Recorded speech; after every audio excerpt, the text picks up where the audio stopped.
Ingresando en www.consejo.org.ar podés hacer la legalización de tus informes y certificaciones, seleccionando legalizaciones y luego la opción web. Allí vas a ingresar al sistema con tu nombre de usuario y clave personal y con un número de convenio y clave, el que podés suscribir por la web.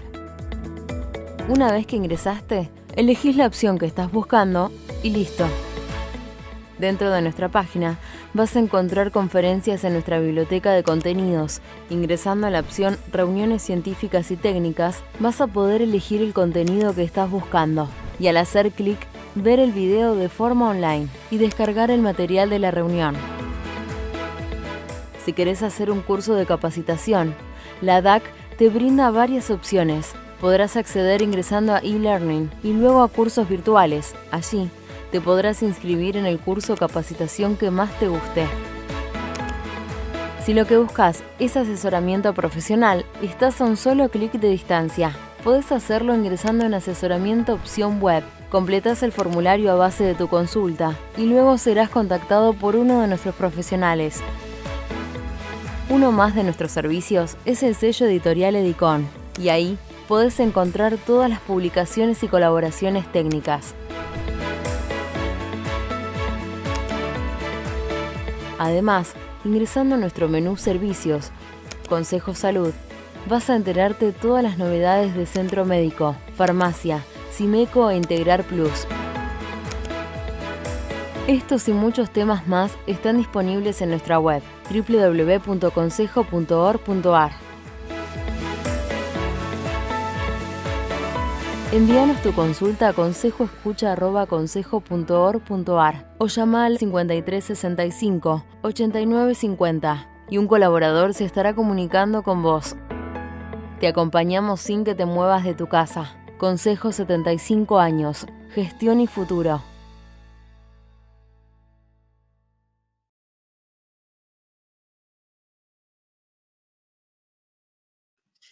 Bueno, muy buenos días a todos, ¿cómo están? Mi nombre es Romina Centurión, soy contadora pública graduada de la Universidad de Buenos Aires. Quería darles la bienvenida a la 14ª reunión del ciclo de actualidad para jóvenes profesionales, donde hoy estoy con el doctor Rodrigo Campillay.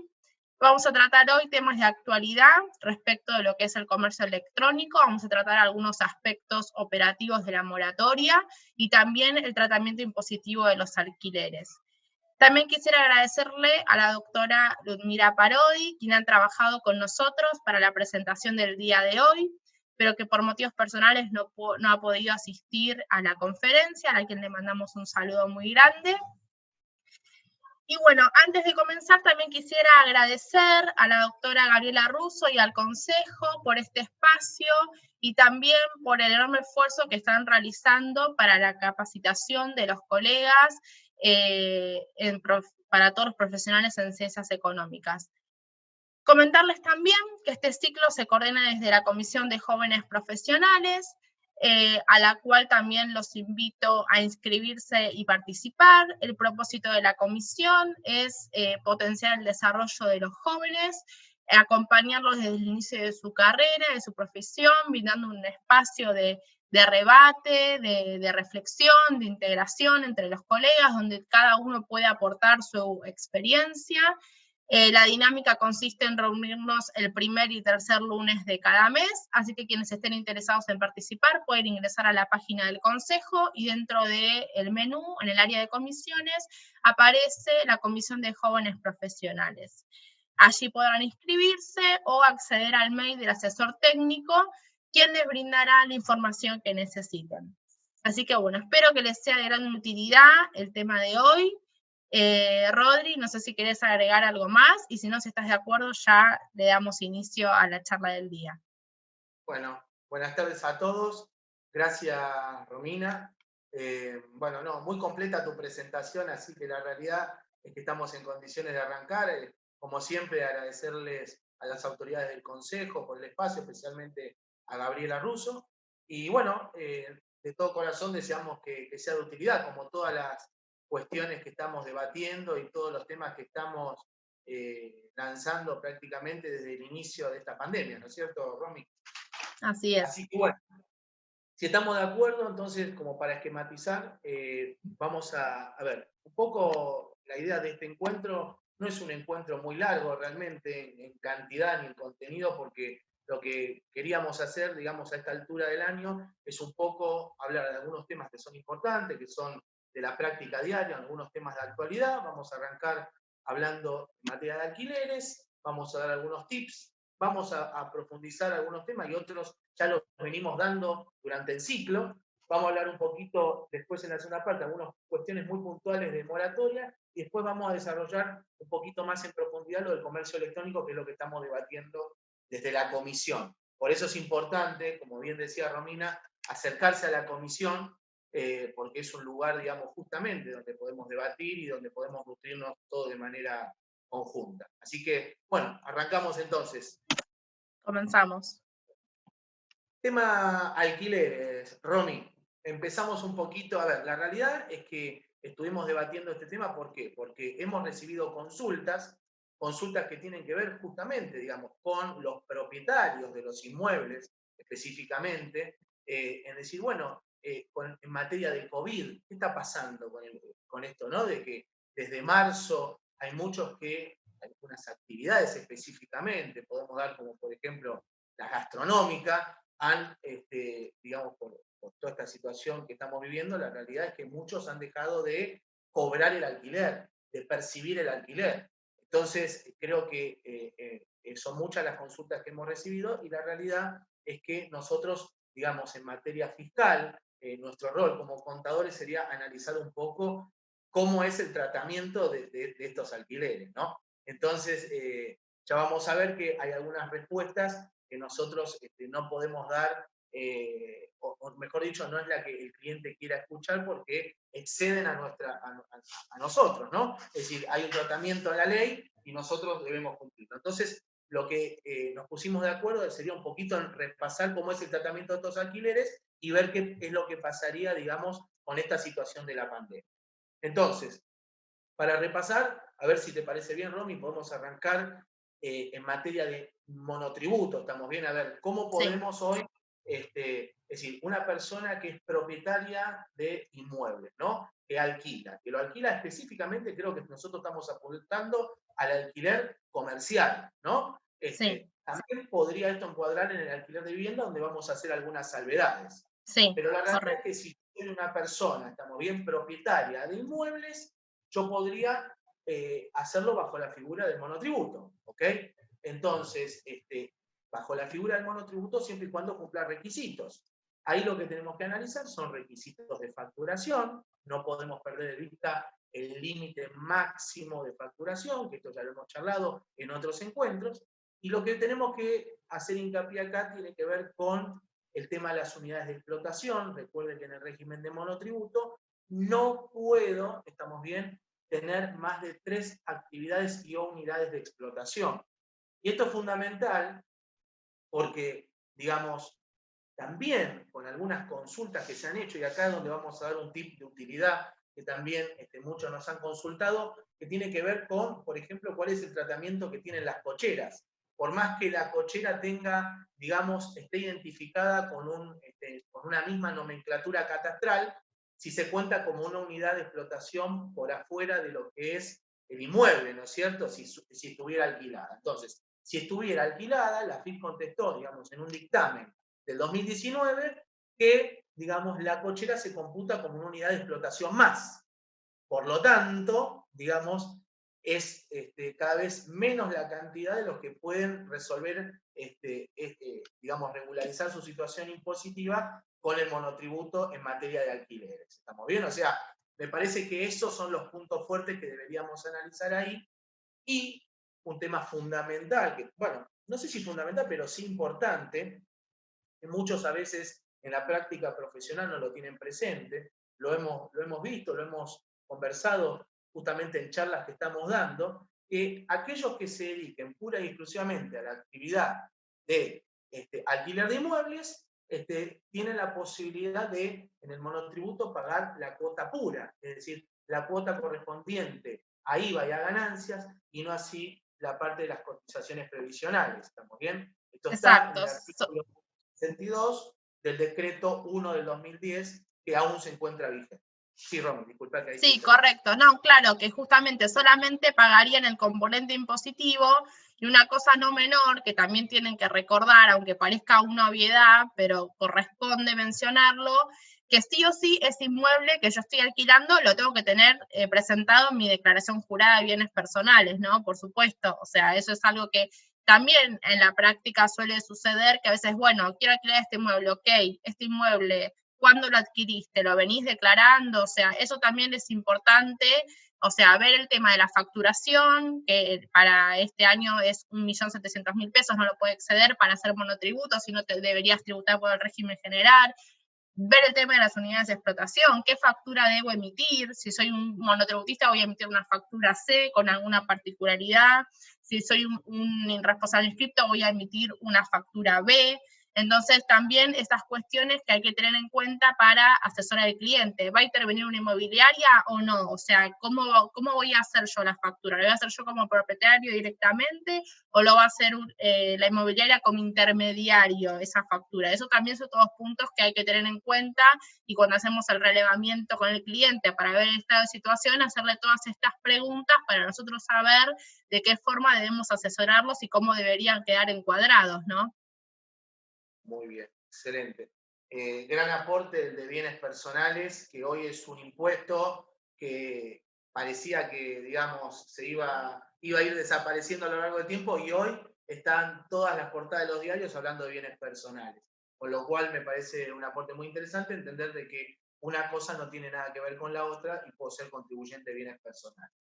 Ahora bien, me parece que acá nosotros lo que queremos intentar es que justamente queden claro de cuál es el reconocimiento desde el punto de vista fiscal a los efectos de que todos sabemos muy bien que en el monotributo yo tengo que moverme con 4 parámetros, ¿no es cierto? Que una es la energía eléctrica consumida si corresponde, la superficie afectada a la actividad, los alquileres devengados en caso de que yo sea, digamos, un inquilino y pague para, digamos, llevar adelante mi actividad. Y la otra, que creo que es fundamental y la que todos tenemos presente, tiene que ver con la facturación, ¿no es cierto? Entonces, lo que tenemos que entender acá, o lo que es importante ante la eventual consulta de un cliente nuestro, es que yo puedo ser propietario, estar en el régimen de monotributo, ¿ok? Si cumplía con los requisitos, como conversamos anteriormente, pero ¿qué pasa? En marzo dejo de percibir el alquiler, ¿estamos bien? Porque el inquilino no me puede pagar porque tengo un comercio a la calle, porque se mantiene cerrado, porque los números no cierran. Bueno, ya es de público conocimiento lo que está sucediendo. Entonces, ¿qué va a pasar con esos alquileres? Bueno, en principio, lo que nosotros tenemos que saber es qué efecto fiscal genera. El efecto fiscal que genera es que nosotros hoy nos encontramos en la siguiente recategorización, es decir, la siguiente recategorización técnicamente va a ser en enero del 2021. Y en enero del 2021 yo voy a tener que contemplar los últimos 12 meses inmediatos anteriores, es decir, hasta diciembre del 2020. Que no me lo hayan pagado al alquiler no significa que eso no lo tenga que computar a los efectos de la recategorización. Porque acá recordemos un punto fundamental en materia de monotributo, de que la facturación, ¿estamos bien? O los ingresos que uno reconoce van por lo devengado y nada tiene que ver con lo percibido. Entonces, ¿esto me afecta al propietario, digamos, este tratamiento? En esta situación particularmente sí, lo afecta claramente, pero en principio este es el tratamiento fiscal que hay. ¿Estamos bien? Correcto. Algo ahí, Romy, como para... Sí, no, totalmente de acuerdo, Ro. Y también mismo para el impuesto a las ganancias, por supuesto, lo que es alquileres va por el principio de lo devengado, así que también hay que tenerlo en cuenta también para ganancias a la hora de la presentación, si vos sos responsable inscrito en el impuesto.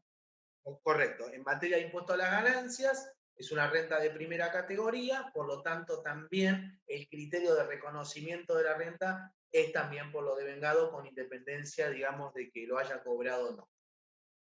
Y vamos un poquito más allá, aquellos que no están en el régimen simplificado y están en el régimen general, estamos bien, es decir, de responsables inscriptos. A ver, ¿qué pasa con el hecho imponible, digamos?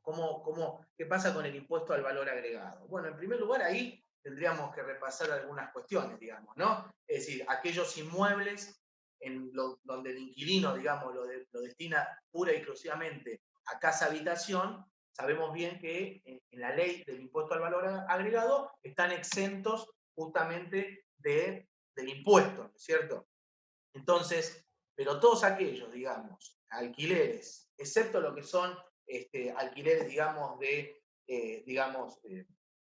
fiestas, salones, conferencias y similares, dice la norma, esos directamente ya están grabados por el impuesto al valor agregado, generalmente a la alícuota general, la del 21%, y después tenemos una exención que prácticamente, bueno, la mencionamos, pero prácticamente el monto pasa a ser muy poco significativo, muy exiguo, que es una exención por alquiler y por contrato, digamos, de 1.500 pesos. Y si yo tuviera un alquiler hasta 1.500 pesos por mes, por periodo, ¿no es cierto?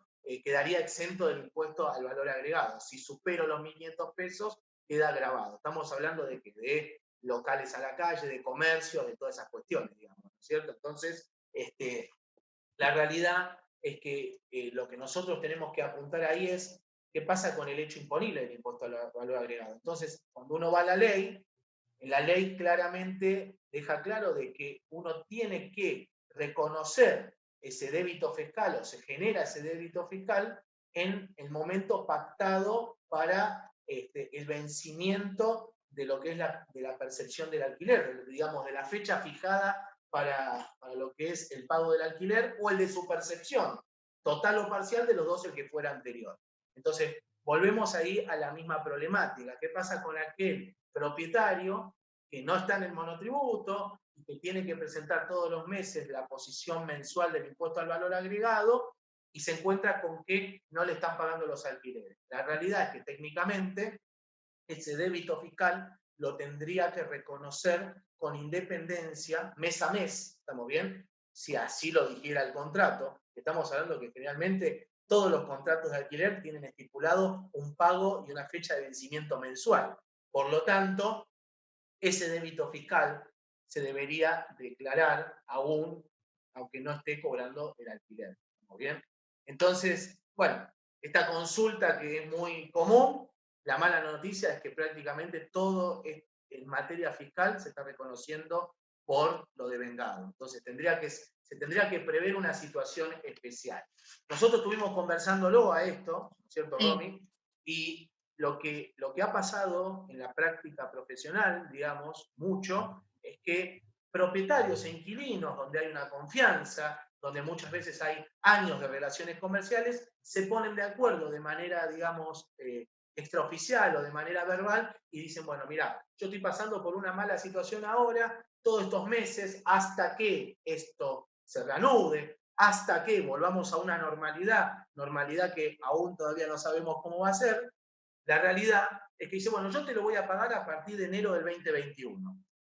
Pero eso es respecto de lo que se pacta verbalmente. Lo que se recomienda en esta situación es hacer una adenda al contrato, hacer una modificación al contrato principal y analizar jurídicamente, ¿no?, los derechos y obligaciones de manera contractual con algún especialista, obviamente, en materia legal, y nosotros, los contadores, analizarlo desde el punto de vista del impacto fiscal, a ver si con una adenda se podría esto, digamos, amortiguar un poco el impacto fiscal que tiene los impuestos al no reconocer lo percibido para el propietario. ¿Estamos bien? Pero la realidad es que si yo digo, no, pacté que a partir de enero 2021 me lo van a pagar, pero eso no se ve reflejado en ningún contrato, la realidad es que lo único que estamos haciendo es sumarle una contingencia más al propietario del inmueble, porque el inspector, la realidad es que va a hacer cumplir lo que dice el contrato.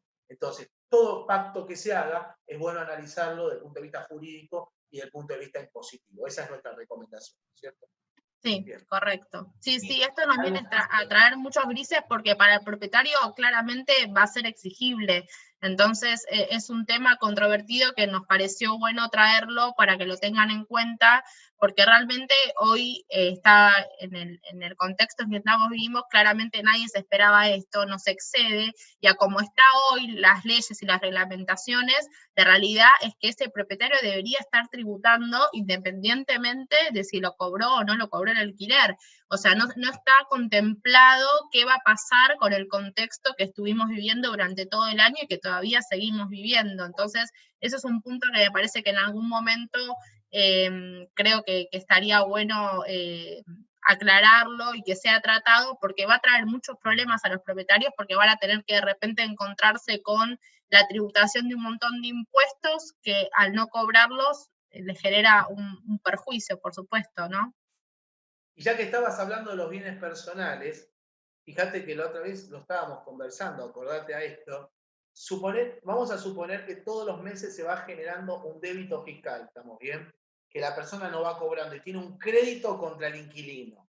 A fin y al cierre del ejercicio, en ese crédito que va a tener un crédito técnicamente, va a tener incorporados todos esos débitos fiscales que fue generando y no cobró. Al 31 de diciembre tiene un crédito, por ende, ¿cómo sería el tratamiento en el impuesto a los bienes personales? De ahí tampoco eso está tratado, pero muchos dicen, bueno, el crédito es por todo, por el monto del alquiler más el IVA que no cobró. Por ende, yo declararía un crédito en el impuesto a los bienes personales por el todo. Otros dicen, no, bueno, pero el débito fiscal técnicamente yo se lo debo al fisco, no es un crédito específicamente para mí, yo solamente declararía el precio del alquiler. Bueno, esos temas tampoco están contemplados. Entonces, pero también son las controversias que se van generando, ¿no? Sí, correcto. Y en materia de alquileres, vos tenías un dato más respecto de Sí, ARBA, en ¿no? materia de alquileres yo quería mencionarles dos cosas. Primero, hay un simulador en la página FIP donde uno puede entrar y consultar para ver vos también en qué materia, dónde encuadraría, si sos monotributista, por ejemplo, te hace una serie de preguntas para que vos hagas una simulación de si podrías cuadrar dentro de lo que es el régimen general o ser monotributo o no. Si vos entras a la página FIP, hay una parte que dice simulador de alquileres y te va a ir preguntando, por ejemplo, si la alquilás con destino a vivienda o no, si alquilas más de uno, si sos empleado de relación de dependencia y además también alquilas un inmueble. Entonces te va haciendo una serie de preguntas donde te pregunta cuántas unidades vas alquilando, cuánto es el cobro, si los administras vos o lo administra una inmobiliaria. Entonces, en base a esas preguntas que vos vas respondiendo, la FIP después te trae una situación de cómo sería cómo debería ser tu inscripción. Entonces, por ejemplo, si vos le pones que solamente alquilás, yo hice una simulación, ¿no? Por ejemplo, dije, bueno, soy un empleado de relación de dependencia que también alquilo un departamento. Entonces, tengo menos de 3 unidades de explotación, con lo cual podría encuadrar dentro de lo que es el monotributo. Le puse a modo de ejemplo un alquiler de 25.000 pesos mensuales y me trajo una categoría sugerida B, donde solamente debo pagar el componente impositivo de 325,54 pesos. Esa herramienta está buena, o sea, porque te trae como una respuesta rápida para que veas vos cómo deberías encuadrar al cliente, o sea, me pareció una herramienta útil que nos trae la FIP para poder verlo. Y también una cosa que quería comentarles es que como es un régimen especial, justamente cuando vos haces la factura, tenés que fijarte cuando vos completás lo que es la fecha, lo que estás facturando y demás, abajo, en lo que es datos adicionales del comprobante, tenés que poner que estás alquilando, o sea, qué tipo de facturación estás haciendo, si es una facturación de una casa de habitación o de un inmueble con fines turísticos, y también tenés que poner si es facturación directa, es decir, que vos sos el propietario y lo estás facturando vos mismo a tu inquilino, o si es a través de un intermediario que sería por la inmobiliaria. Son dos cosas a tener en cuenta cuando vos generás la factura.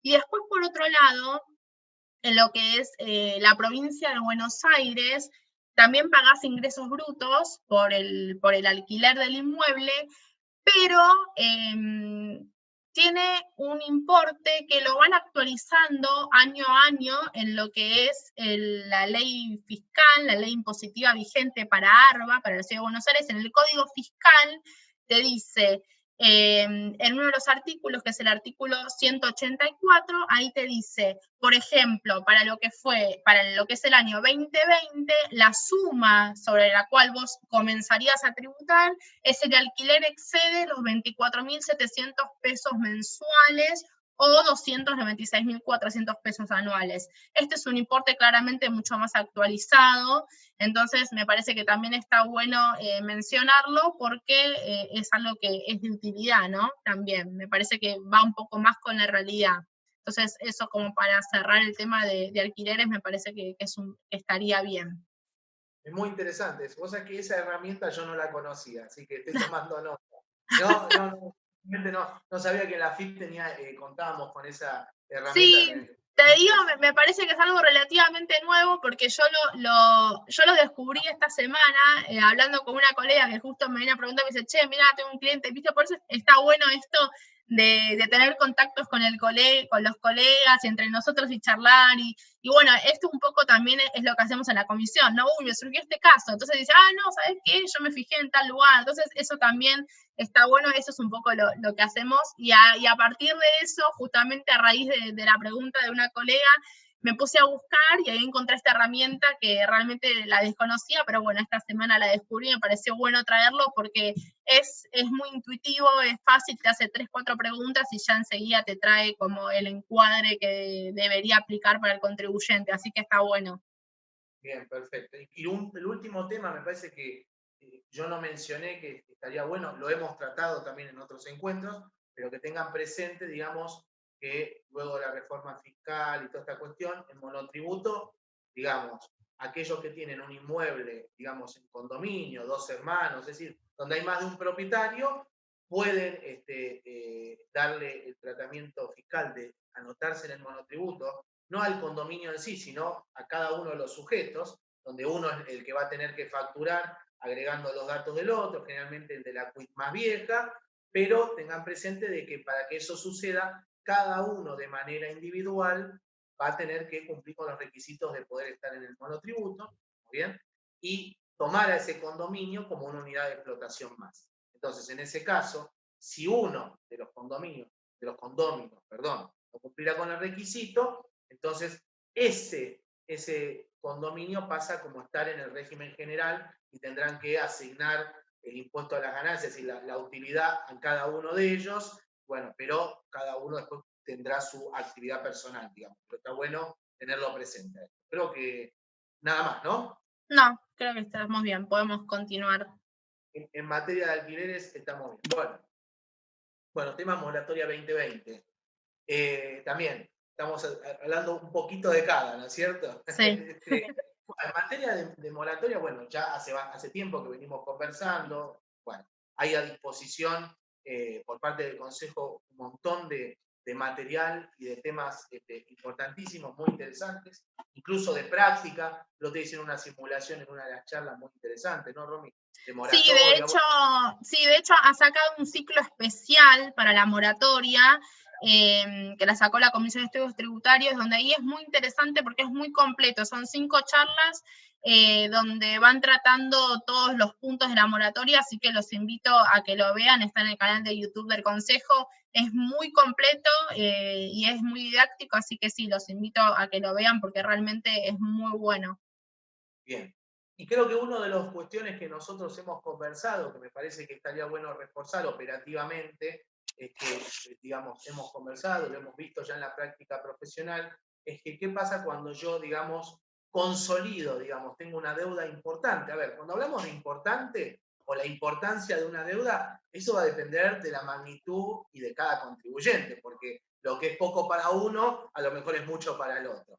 Eso dependerá del contribuyente y del criterio profesional del que lo esté asesorando. Pero uno de los puntos que hemos conversado y que nos parecía interesante rescatar acá, tema operativo, que cuando yo consolido toda la deuda de la moratoria, no tengo límite en la cantidad de planes que yo puedo confeccionar. Ejemplo, voy a meter a regularizar 10 millones de pesos en una moratoria, en eso yo puedo hacer más de un plan de facilidades por esos 10 millones de pesos, digamos, ¿no? Entonces, esto lo que permite, estamos conversando, es que todos los contribuyentes hoy, digamos, están asumiendo una obligación, generalmente es un respiro esta moratoria para los contribuyentes, pero están asumiendo una obligación que no se sabe lo que va a pasar en el futuro. Entonces, suponiendo que existe la posibilidad de que, o se presenta, mejor dicho, la situación de que no se puede pagar una de las cuotas de todo el plan que yo consolidé, cuando se cumplen los requisitos que dice la moratoria, que tiene que ver con una cantidad de pagos, que si no me equivoco son 6 consecutivos o alternados a las 6 cuotas impagas, a los 60 días de cumplirse eso, la moratoria está en condiciones de caer. Se cae la moratoria con todos los beneficios que eso implica. Entonces, si nosotros hacemos más de un plan, el contribuyente, si no puede pagar o no puede afrontar los gastos, en todo caso puede optar cuál es la que se le cae y no que se le caiga por el todo por no poder pagar una de las cuotas. No sé si quedó claro ahí la explicación, Romy. Sí, Rodri, espectacular. Eso es algo que me parece que está muy bueno porque justamente te da la posibilidad de decir, bueno, por ahí uno tiene realmente buena fe y quiere cumplir con todo y regularizar, pero sinceramente en el contexto en que vivimos, por ahí te queda si tu deuda es muy grande, por ahí te queda una cuota muy difícil de pagar y vos puedes decir, bueno, o incluso decir, bueno, la primer moratoria, un plan lo pago el 16 y el segundo plan lo pago el 26. Recuerden que tenemos 2 fechas donde la FIP hace los débitos, entonces decir, bueno, puedo jugar también un poco con esos días, es decir, que 2 cuotas se emiten el 16 y las otras 2 el 26 y cumplí con todo, pero no me... muchos de los problemas que tienen los contribuyentes o las pymes en general es el tema de la liquidez o lo que es la parte financiera, ¿no? Que por ahí no contás con todo el dinero junto a la disposición de fondos. Entonces, eso también está bueno, no tener todo en un solo lugar, sino poder decir, bueno, lo puedo dispersar y lo voy pagando en el mes de acuerdo a cómo yo también voy cobrando, ¿no? Que eso también está bueno. Bien. Y bueno, para destacar, esto no está prohibido por la normativa y cuando uno va a trabajar operativamente la moratoria en el sistema de mis facilidades, ya lo hemos probado y se puede hacer. ¿Estamos bien? Creo Sí, que es un buen punto a tener ahí presente. sí. Otro de los puntos interesantes que vos me decías, hay que tener cuidado con esto, que era el tema de la cuota, el 16. Sí. ¿No El tema del 16 el 26, sí, acordarse de hacer el stop debit, porque si uno tiene planes vigentes, recuerden que con la moratoria se pueden reformular. Entonces, si yo venía teniendo un plan que se me venía debitando, recuerden hacer el stop debit al banco, pedirlo, para que no se le desbite las 2 cuotas juntas, ¿no? Los 2 planes, la moratoria que estamos queriendo hacer más la que teníamos vigente antes. Eso también Bien. es otro punto a tener en cuenta. Y eso es muy importante porque generalmente cuando uno mira solamente, o cuando lo ve teóricamente, siempre mira fechas. La fecha límite del 31 de octubre, la fecha límite para la repatriación en todo caso, pero a lo mejor tenemos estos planes vigentes y todos los 16 y 26, si esos planes son susceptibles de reformulación, bueno, un minuto. Si lo hago antes del 16, entré a la moratoria antes del 16, ingreso, consolido y genero un stop de bit por ese plan que refinancié. Caso contrario, tendremos que pedir una reversión al ingresar a la moratoria porque generalmente operativamente, ¿qué es lo que sucede? ¿Se toma cuál? Se toma la del 31 es decir, se toma la última cuota paga del mes inmediato anterior. Entonces, si estamos en octubre, se van a tomar las cuotas pagas de hasta septiembre. Así que bueno, ese también es un buen dato e importante analizar. Y creo que por último lo que queríamos conversar acá, que también nos han consultado, es que estaba previsto en la ley, no estaba, está previsto en la ley de la moratoria el tema de los contribuyentes cumplidores. Y estaba previsto ahí también para el régimen del monotributo una reducción también con un cierto límite del pago de la cuota del monotributo. Bueno, al día de hoy todavía eso no está reglamentado, digamos, es decir, aquel contribuyente cumplidor que quiera acceder a los beneficios, hoy operativamente no puede porque todavía no está esto reglamentado. Así que esto es algo que se ha consultado muchísimo. Sí, exacto. Y otra cosa que estaba pasando es que no se actualizaba de forma automática en CSMA todo lo que era la condonación de los intereses.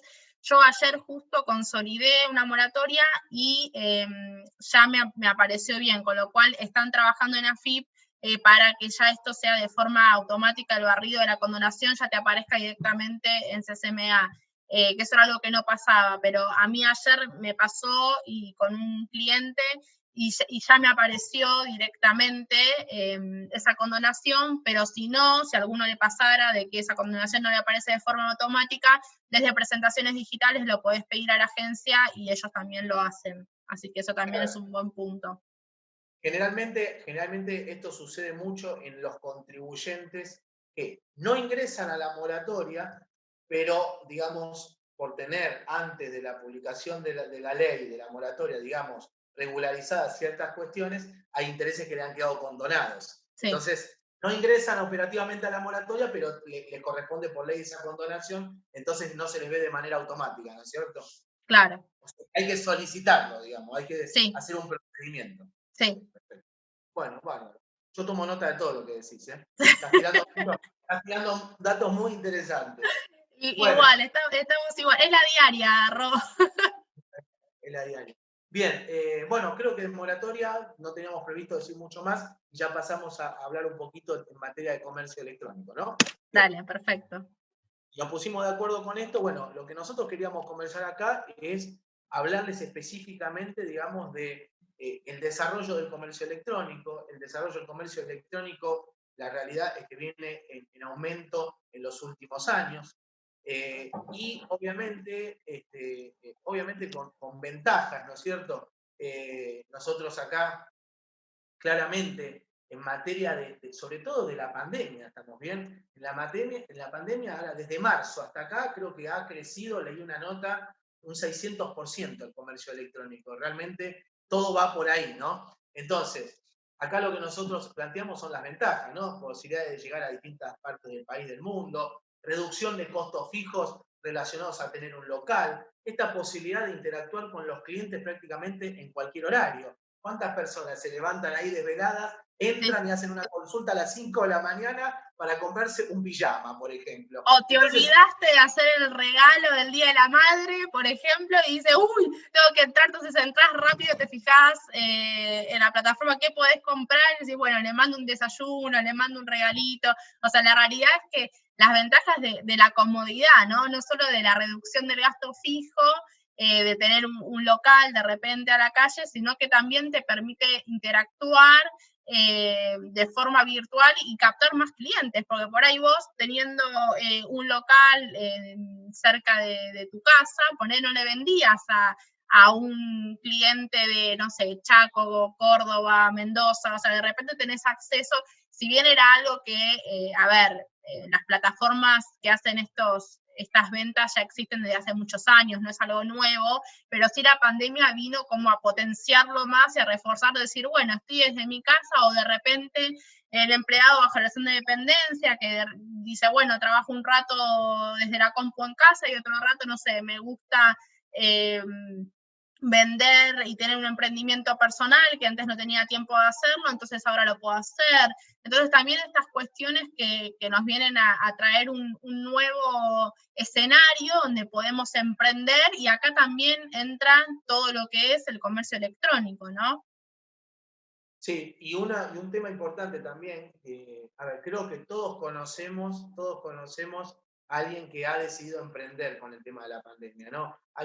¿Quién no conoce a alguien que se dedicó a hacer barbijos, bueno, a hacer tal o cual cosa? Y un tema importante que yo estaba mirando, que esto no tiene que ver con lo fiscal, pero digo, esto que ponemos al último todo, que es direccionar el producto o servicio según los parámetros elegidos. Es decir, uno hoy, cuando hace una publicidad por las redes sociales o por cualquier lugar, puede filtrar por edad, por sexo, es decir, bueno, en fin, seleccionar un montón de cuestiones para que llegar más rápido al cliente que uno quiere llegar. Entonces eso es una ventaja muy importante que claramente con el método tradicional de venta se haría muchísimo más difícil. Pero bueno, A todo esto, esto es lo lindo, estas son las ventajas, estas son las posibilidades. Los fiscos, digamos, ya de hace tiempo, están buscando, digamos, cómo quedarse con una porción de la torta. Entonces, lo que queremos aclarar acá es que nosotros seleccionamos las resoluciones que son más interesantes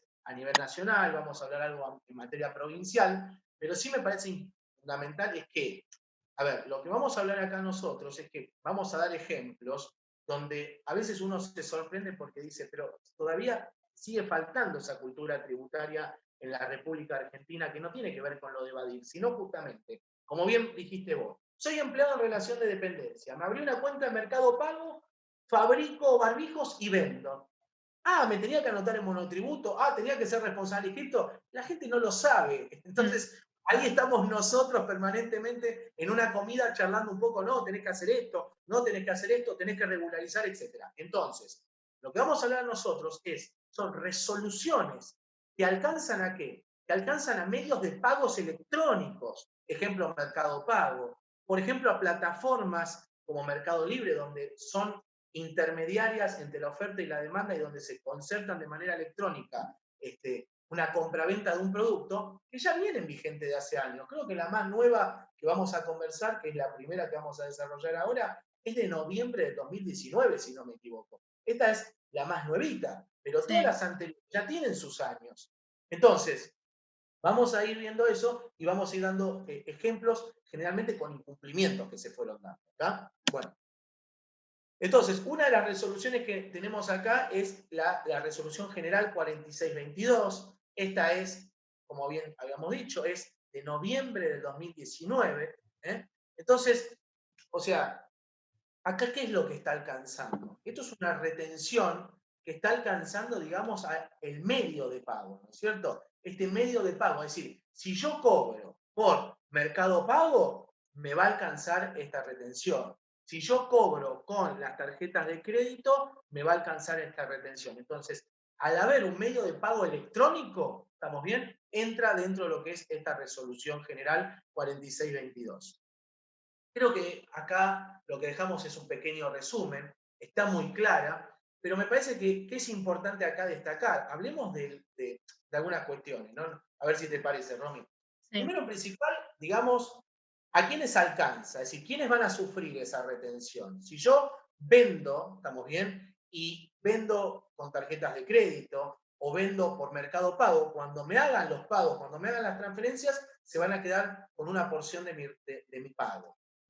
Ahora bien, va a alcanzar a los que son todos responsables inscritos en el impuesto al valor agregado, aquel que tiene una actividad, aquel que se anotó y está en el régimen general.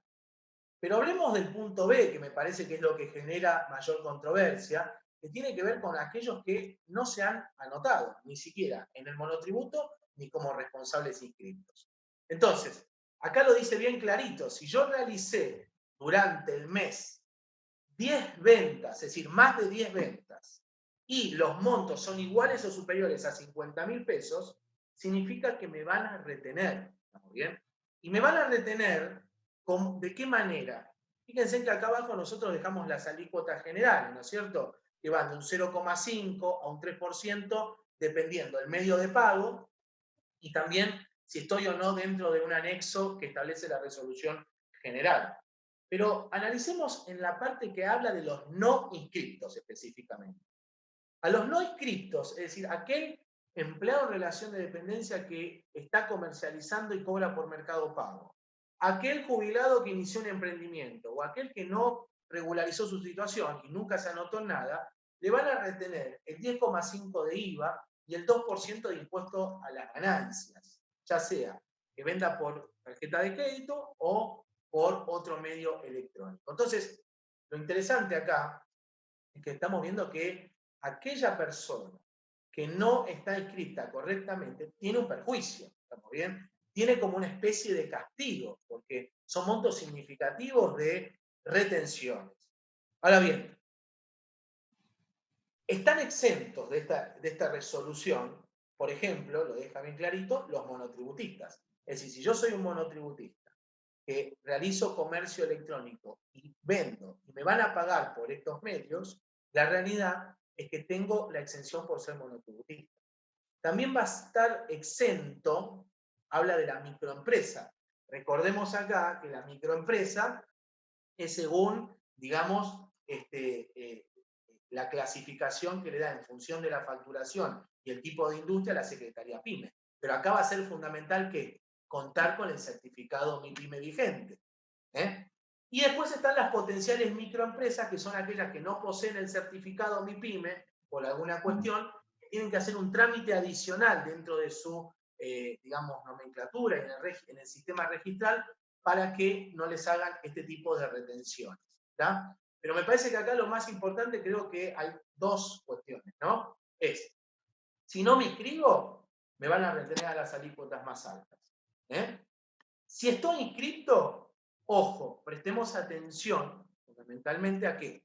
Prestemos atención a si tengo el certificado MIPYME vigente para poder reducir esta carga, es decir, o, digamos, si soy una potencial microempresa, hacer ese trámite adicional que establece esa resolución para que no me retenga.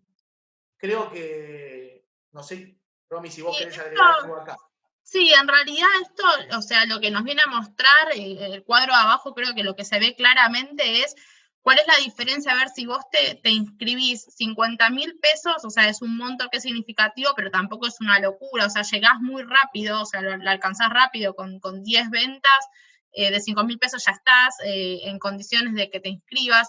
Entonces, vos fijate la gran diferencia entre las alícuotas de si estás inscrito o no, o sea, si vos cobrás con tarjeta de crédito, en IVA te retienen un 3 y en ganancias un 1, mientras que si no estás inscrito es un 10,5 y un 2. Realmente es mucha diferencia y eso es algo que hay que analizar, que vos decís, bueno, en el común, por ahí en el desconocimiento, decir, bueno, no me inscribo, no pasa nada, pero vos fijate que después te vienen a hacer un montón de retenciones que eso, si vos no estás inscrito, no te lo podés computar en ningún lugar y claramente se incrementa en tu costo del producto que vos estás queriendo vender, que no es menor, es algo que realmente hay que tener en cuenta porque después a la hora de decir, bueno, ¿cuánto gané con esto que estoy vendiendo? Y bueno, si vos le empezás a descontar todo lo que te están reteniendo por no estar inscrito, que después no te lo puedes tomar como pago cuenta del impuesto, y todo suma. Y después con respecto a los monotributistas, claramente tiene sentido que no te hagan retenciones de IVA en ganancia por un tema de doble imposición, o sea, vos en el componente impositivo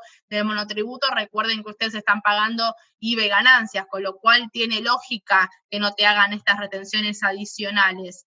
Y también el tema de tener certificado vigente, por supuesto, es súper importante porque también es un beneficio que te trae tener el certificado, ¿no? Siempre decimos lo mismo, que muchas veces muchas empresas o muchos contribuyentes dicen, pero yo no necesito el diferimiento del IVA, entonces no saco el certificado. Pero nosotros ya hemos conversado que, digamos, esto es interesante porque el certificado MIPYME no trae solamente como beneficio el diferimiento del IVA, que es quizás el más conocido, sino que está, digamos, relacionado con muchas cuestiones, por ejemplo, con la posibilidad del cómputo del impuesto al débito crédito, sí. Por ejemplo, con esta situación de que me saquen estas retenciones y no me retengan. Entonces, hay un montón de beneficios que no están reducidos pura y exclusivamente al diferimiento del IVA. Por eso, siempre es importante obtener ese certificado MIPYME, ¿no? Sí, de hecho puedes obtener el certificado sin tildar la opción del diferimiento de IVA, o sea, no es obligatorio, no es que tenés que diferirlo sí o sí, que bueno, eso también está bueno y me trae a recordar un debate que habíamos tenido, Ro, que habíamos pensado también, volviendo para atrás con el tema de la moratoria, cuando vos tenés el IVA diferido, ¿qué pasa con los vencimientos del IVA? Recuerden que la moratoria era con los vencimientos hasta el 31 de julio. Si yo tengo el IVA diferido de junio que me está venciendo 3 meses posterior, ¿qué pasa? ¿Lo puedo incluir o no en la moratoria? Que esa era una duda que estábamos conversando el otro día, que después salió expedido que al final no, era solamente con los vencimientos exigibles al 31 de julio, con lo cual en principio lo que mi IVA de junio, que me vence 90 días después, no lo podría estar incluyendo en la moratoria, que eso también era lo que habíamos discutido el otro día, que me parece que está bueno, lo recordé y por eso lo traigo. Sí, sí, sí. Bueno, avanzamos entonces. Después tenemos, a ver, ya los fiscos, el fisco, en este caso la FIP, viene, digamos, trabajando, y también los fiscos provinciales, ¿no? Entonces, acá tenemos una percepción que se le hace a quienes, justamente, aquellos que vendan productos nuevos, ¿estamos bien?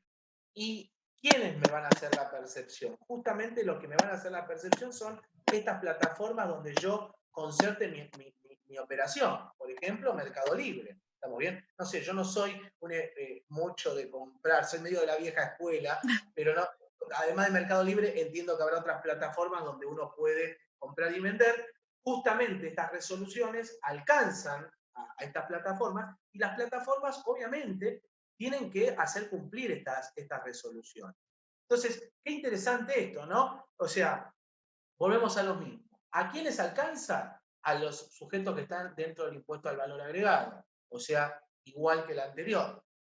Ahora, la misma resolución dice que alcanza a aquellos monotributistas, qué importante esto, porque esto lo vamos a relacionar con otras charlas que dimos, aquellos monotributistas que vendan productos con un precio unitario, la norma no lo dice de esa manera, o sea, te lleva a, pero hoy, mayor a 29.119,56. Recordemos que este es un requisito pura y exclusivamente para aquellos que se dedicaban a la compra-venta de bienes. Aquel monotributista que se dedicaba a la compra-venta de bienes, para permanecer en el régimen simplificado, no podía exceder este valor, este precio unitario de los productos que venda.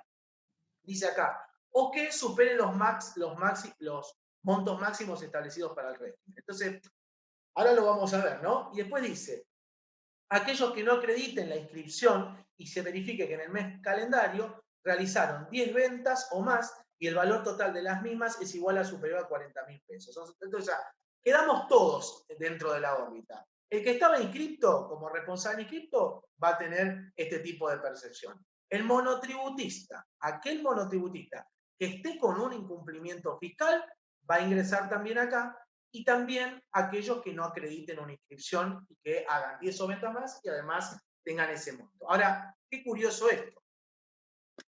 Acá dice los montos o las alícuotas a las cuales me tienen que percibir. Para los responsables inscriptos que no tengan incumplimientos va a ser del 1% del IVA. O sea, estos serían los del punto A. Después dice, para aquellos que tengan incumplimientos va a ser del 3%. Y después dice, para los no inscriptos y monotributistas que estén en la situación especial, es decir, para aquellos que estén en B o en C, que estamos acá analizando, se les va a percibir el 5% del IVA. Entonces, esto trae aparejado muchas cuestiones para debatir, pero que sí hay que tenerlo presente. Siempre que damos una charla o cuando estamos conversando sobre el régimen simplificado y comentamos esta situación del precio unitario, de aquel requisito adicional que tienen aquellos que se dedican a la compra-venta de bienes, muchos, incluso los alumnos en la facultad, dicen, pero el fisco, ¿cómo detecta de que yo vendo un precio unitario superior a los 29.119? Bueno, recordemos acá dos cuestiones. Una es que para los monotributistas está generalizada lo que es la factura electrónica. Por lo tanto, esa es la manera que el fisco podría hoy, contrastar de que yo estoy vendiendo a un precio unitario que supera el valor límite unitario, ¿no? Ahora bien, también, ¿qué le pasaba a muchos? Esto me lo van a detectar porque el agente de percepción que detecte esta situación me va a percibir a mí con un código especial con un 5% de IVA. Entonces, automáticamente el fisco se va a notificar de que a mí me están percibiendo el 5%, que es justamente cuando estoy excluido técnicamente del monotributo. Entonces, sea por un lado o sea por el otro, muchas veces hay gente que no se da cuenta y dice, no, yo no me di cuenta, no lo sé, pero ¿cómo sé que estoy afuera del monotributo? Bueno, virtualmente muchas veces hay gente ya que está afuera del monotributo. Recordemos ahí la normativa de monotributo, ¿cuándo se perfecciona el hecho? A las 0 horas del día en que se verificaron algunas de las causales que me dejan afuera. Por lo tanto, esto trae aparejado muchísima contingencia. Sería bueno ahí relevar, y si me encuentro con algún tipo de percepción en algún contribuyente que me están haciendo el 5%, tendríamos que ver si estoy en la situación B o estoy en la situación C, porque claramente ahí tenemos que actuar, ¿no es cierto? O sea, va a ser fundamental. Y esto me parece que lo podemos relacionar también con lo que tiene que ver con la moratoria, ¿estamos bien? ¿A qué voy con esto de la moratoria? Hoy se reciben, digamos, consultas de contribuyentes que están en esta situación. Hoy me parece un buen momento, sé que queda poco tiempo, pero me parecería un buen momento hoy regularizar por la moratoria, digamos, todas estas cuestiones, ¿no es cierto? O aquellos, ¿cuántos hay, no es cierto?, de que empleados en relación de dependencia que tienen un monto determinado de transferencias en el banco o de ventas por internet que ya no le permiten ir al régimen simplificado. Directamente tengo que ir al régimen general, por lo tanto, lo que tendríamos que hacer ahí sería pedir una alta retroactiva en el régimen general y poder ingresar las declaraciones juradas tanto de IVA y bueno, tenerlo presente para el impuesto a las ganancias, como así también autónomos de manera vencida. Me parece que es un tema interesante, ¿no? No sé si querés ahí, Romy, agregar algo más. Sí, no, está clarísimo. Eso es muy interesante, sobre todo para el tema de los monotributistas que por ahí omiten esto del precio unitario, que la AFIP recibe esta información por otro lado, como bien vos decís, a través de estas plataformas de venta digital, como por ejemplo Mercado Libre. Entonces, estar atentos a eso, porque después por ahí AFIP no te lo reclama en el momento, después te lo reclama de forma retroactiva y vos tenés que después salir a regularizar la situación, pagar IVA, pagar ganancias, los intereses, las multas, o sea, todo lo que trae aparejado la exclusión del monotributo. Entonces, es importante estar atentos a estas situaciones para no caer en esto, ¿no? Que es realmente un costo muy alto para el monotributista que lo excluyen después de poder regularizarse.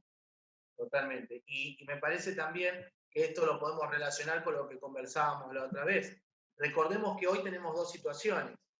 Tenemos, por un lado, la moratoria que nos beneficia para, si consolidamos por ahí, tener reducción en cuanto a multa, intereses, etcétera, de cuestiones que vengo arrastrando pasadas, pero también algo que está relacionado a esto es la suspensión de la exclusión en el monotributo, es decir, que hoy la FIP suspenda, digamos, esté suspendida las bajas de manera electrónica por parte del fisco del monotributo, no significa que nosotros, si consideramos de que se perfecciona el hecho, tengamos que irnos de manera automática solo. Creemos Sí. que esa es nuestra postura, digamos, ¿no es cierto? Es decir, que estén suspendidas las exclusiones de monotributo no significa de que no lo tengamos que hacer nosotros. Y eso está operando y está operativo y lo deberíamos hacer, ¿cierto? Sí, totalmente de acuerdo. Bien. Acá dejamos algunas digamos, resoluciones más que son interesantes, pero me parece también, por ejemplo, que hay una del 2012 que habla de venta de productos usados. ¿Estamos bien? Esto es muy habitual, ¿no es cierto? Es decir, ¿a quiénes alcanza esta resolución? Alcanza justamente a aquellos que hagan 5 ventas o más, digamos, o que una venta supere el valor total de 5.000 pesos, digamos. Esto es fundamental. ¿Cuántas veces escuchamos ahí a gente decir, bueno, pero yo me dedico a comprar y vender bicicletas y digo que son usadas? No es excusa, digamos, No. de que sean usadas, porque si caigo en esta situación, que son 5 o ventas, y además supero los 5.000 pesos, que es un monto muy bajo, Sí. me van a empezar a percibir estas plataformas, estamos bien, como productos usados. Recordemos que si yo vendo productos usados, esta resolución, la 3411, también prevé un padrón, me tengo que anotar de manera especial en un padrón con la actividad de compraventa de productos usados, es decir, tengo que hacer determinados cumplimientos, es decir, yo no puedo decir esto es usado, por lo tanto no tributa porque es algo esporádico, porque si caigo en esta situación, también me percibirían. ¿Estamos bien? Correcto. Después, la 2408 es, digamos, una percepción sobre la comisión de aquellos portales, justamente, que se dedican a la compra-venta, sobre la comisión que ellos van a cobrar, deberían percibir el 3%. ¿Estamos bien? Así que, bueno, ahí creo que mucho más para ahí no hablar. Estamos enumerando todas las cuestiones que hay, ¿no? Y llegamos a el tema de ingresos brutos, digamos, ¿no? Como, a ver, en materia de impuestos nacionales, hemos mencionado creo que las más importantes y casi todas. Y después tenemos todo lo que es la problemática respecto del impuesto a los ingresos brutos, ¿no es cierto? Que queremos dejar acá mención. Pensemos que, a ver, después vos agregarás lo que quieras, Romy, pero en materia de impuestos jurisdiccionales y en materia de ingresos brutos, se prevé que hay más de 256 resoluciones para retenciones y percepciones. Cada una de las provincias le dedican en materia de comercio electrónico algún tipo de resolución al comercio electrónico.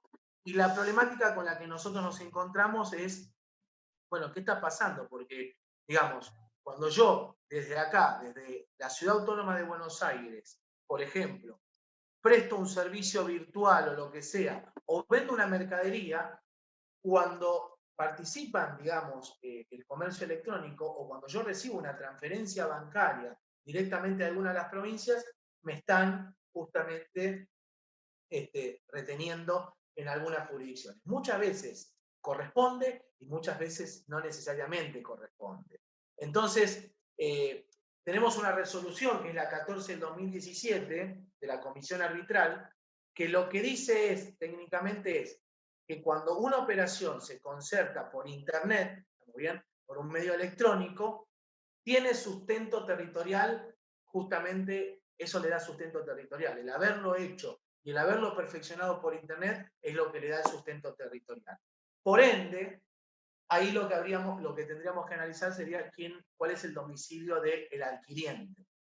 Entonces, ante esta situación, toda venta que se haga por Internet tendría la potestad de hacerme una retención, por ejemplo, la jurisdicción a dónde va a ir el destino final, por ejemplo, de la mercadería. Cuando sabemos muy bien que, por ejemplo, yo puedo haber comprado en provincia de Buenos Aires, entregado en provincia de Buenos Aires y, digamos, tengo la contingencia de que provincia de Buenos Aires me termine reclamando por esa venta.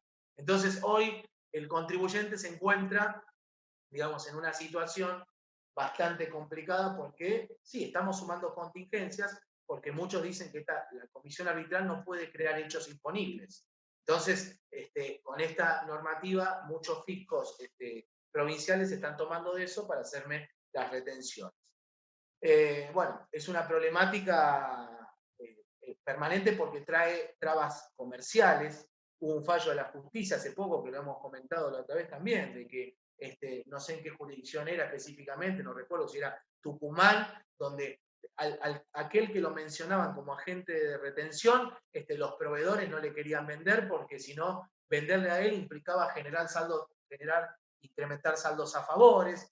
Bueno, o sea, esto genera unas trabas comerciales que son realmente nocivas, digamos, ¿no? Pero bueno, Sí, este es un tema complicado justamente porque acá lo que están queriendo hacer es que si vos de repente vendés de forma online y vendés a todas las provincias, tenés que inscribirte en todas las provincias y después querés tomarte esas retenciones o percepciones. Y la realidad es que quizás no sucede. Por ahí vendiste una vez, no sé, a Chaco y de repente te retuvieron y te invitan a que vos te inscribas en esa jurisdicción donde no tenés una venta habitual, pero sin embargo con esta resolución de la Comisión Arbitral, básicamente al basarse en el domicilio del comprador, es como que vos como contribuyente del impuesto tenés que inscribirte en todas las provincias, de todas las jurisdicciones.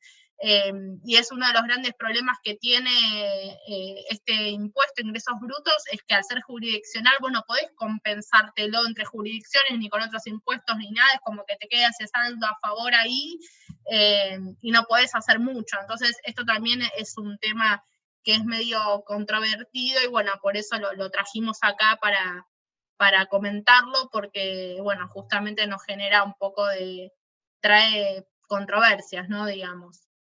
Totalmente, totalmente. Bueno, creo que, digamos, bueno, si querés cerrás vos, pero bueno, lo que intentamos con este encuentro, fue hacer un repaso de algunas cuestiones importantes, llevarlos a la práctica, dejar planteados otros que quizás no necesariamente tienen una solución.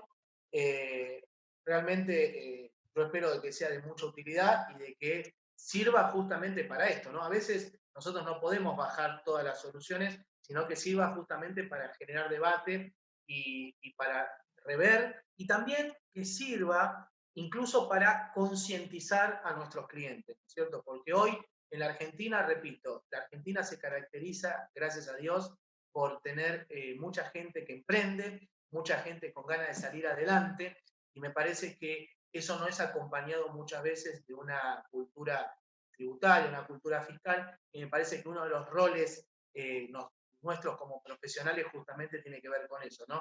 De acompañar a los clientes, de asesorarlos, de comentarles, de hacer saber estas cuestiones, porque nosotros llegamos ahora a Internet y llegamos a todos los colegas, pero también quizás nos está escuchando un emprendedor y sabe que no tiene, o sea, que está en una situación de riesgo o que le puede traer un dolor de cabeza a futuro. Así que bueno, creo que estos son los temas que planteamos en el encuentro de hoy.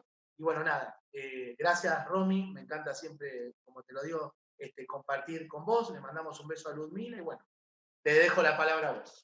Bueno, nada, básicamente comparto todo lo que dijo Rodri. Un poco la idea de esta presentación fue traerles algunos temas de actualidad, cosas que nos pasan en la práctica diaria, así que ojalá les sea mucha utilidad. Agradecerle a Ludmila, agradecerte a vos, Ro, como siempre un placer participar, y bueno, y al Consejo por este espacio, invitarlos a los colegas a que se sumen, ya sea a la Comisión de Jóvenes o al resto de las comisiones que tiene el Consejo, que son un montón. Cada uno puede entrar y ver desde el menú todas las comisiones que existen y se pueden inscribir y participar. Así que bueno, nada, muchísimas gracias a todos, espero que tengan una buena jornada y nos estamos viendo prontamente. Hasta luego. Chau, chau.